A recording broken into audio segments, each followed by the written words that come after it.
آج آپ لوگ کم ہیں، ایک قلیل سی تعداد جو مجبوری کی بنا پر اس تاریک قبرستان میں جمع ہوئے ہیں، لیکن مایوس نہ ہو، ایک دن ساری زمین پر پھیل جاؤ گے۔ آج تمہیں گرفتار کر کے درندے جانوروں کے سامنے ڈال دیا جاتا ہے تاکہ ستمگر بادشاہ اور دقیانوس خونخوار تمہیں تڑپتا بلکتا دیکھ کر مستی سے قہقہے لگائیں اور تمہاری تکلیف پر خوشی منائیں اور تمہارے آنسوؤں سے اپنے جام چھلکائیں، اس بات سے غافل کہ خدا تمہارا محافظ ہے اور خدا کی نصرت پہنچنے پر تم بادشاہوں پر حکومت کرو گے۔ یہ خدا کا وعدہ ہے کہ غلبہ تم محروموں کا ہوگا۔ تم خدا کی مدد سے شہنشاہوں کو ان کے تخت و تاج سے اتار دو گے۔ آمین۔ خدا کی مدد کو کس نے دیکھا؟ کب پہنچے گی اور کب تک مزاحمت کی جا سکتی ہے؟ جب سب کو ہلاک کر دیں، جلا دیں، ٹکڑے ٹکڑے کر دیں اور سولی پر چڑھا دیں۔ یہ بندوں کا کام ہے کہ دل میں شمع ایمان جلائے رکھیں، اور یہ خدا کا کام ہے کہ اگر مصلحت جانے تو اپنے وعدے پر عمل کریں۔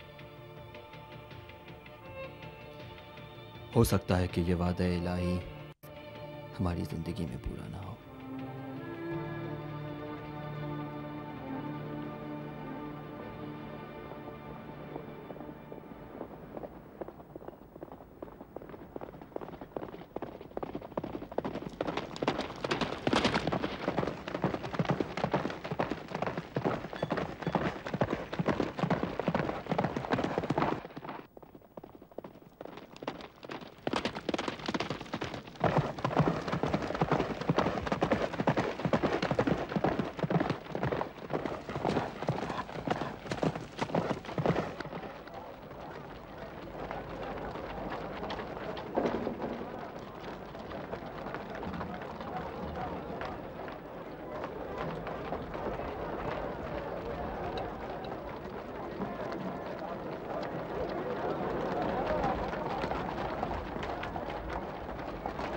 گیلس، جی مالکن، آپ نے کچھ کہا؟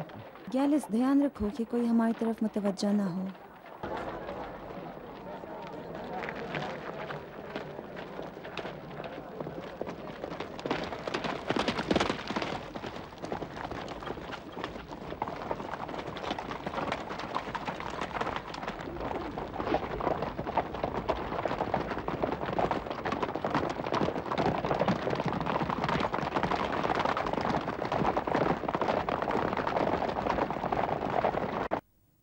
اے معلم، کیا ہم سب کے سب بحث میں یکساں ہوں گے؟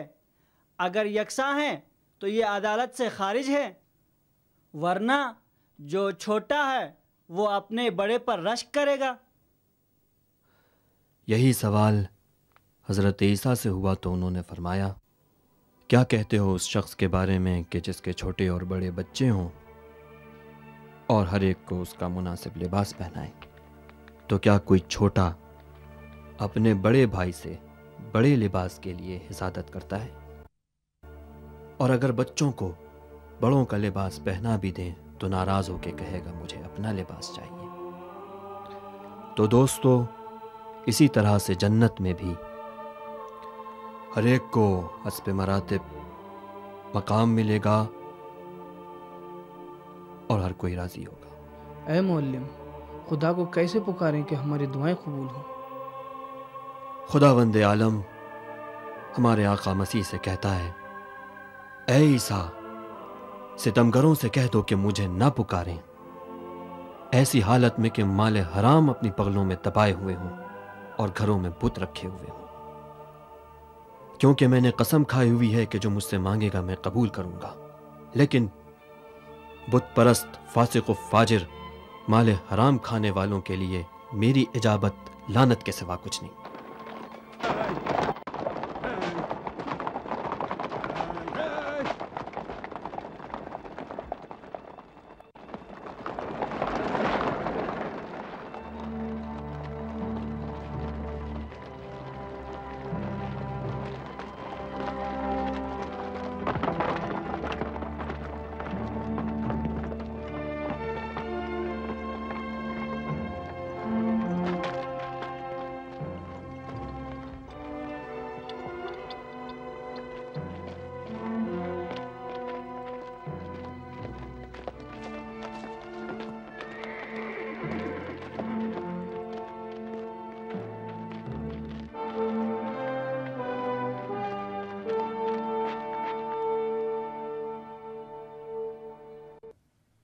اے نیکیوں کے معلم، ہم کیسے جانے کہ ہم ایمان رکھتے ہیں؟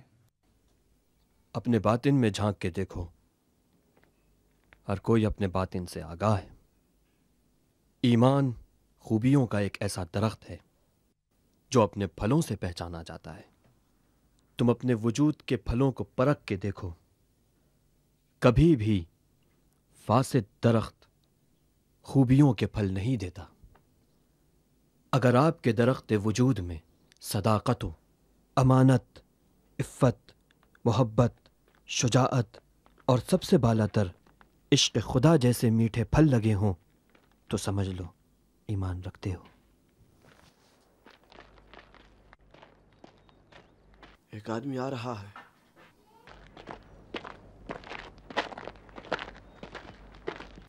عیسیٰ مسیح پر درود اور سلام ہو۔ سلامت رہے مسیح کے چاہنے والے۔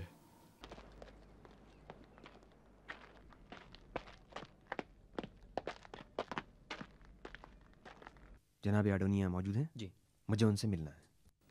ہمارے آقا عیسی ابن مریم نے فرمایا کہ یہ دنیا ایک پل کے مانند ہے جو تمہیں آخرت تک پہنچاتا ہے، بس گزر جاؤ اور اس سے دل نہ لگاؤ۔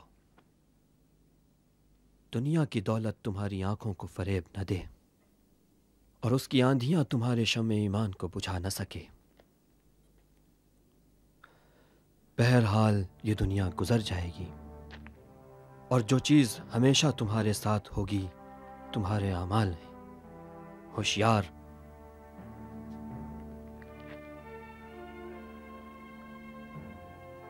ہوشیار کہ روز قیامت تمہارے ساتھ گناہوں کے انبار نہ ہوں۔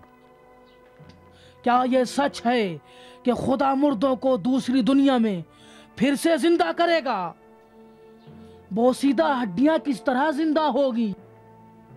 آخر یہ کس طرح؟ جس طرح سے کہ پہلے تم اس دنیا میں نہ تھے اور تم کو حیات بخشی۔ کیا تم نے خزاں کے بعد موسم بہار میں دوبارہ شگوفوں کو نکلتے ہوئے نہیں دیکھا؟ وہ ہر چیز پر قادر ہے۔ یاد رکھو، ایمان زبان سے نہیں۔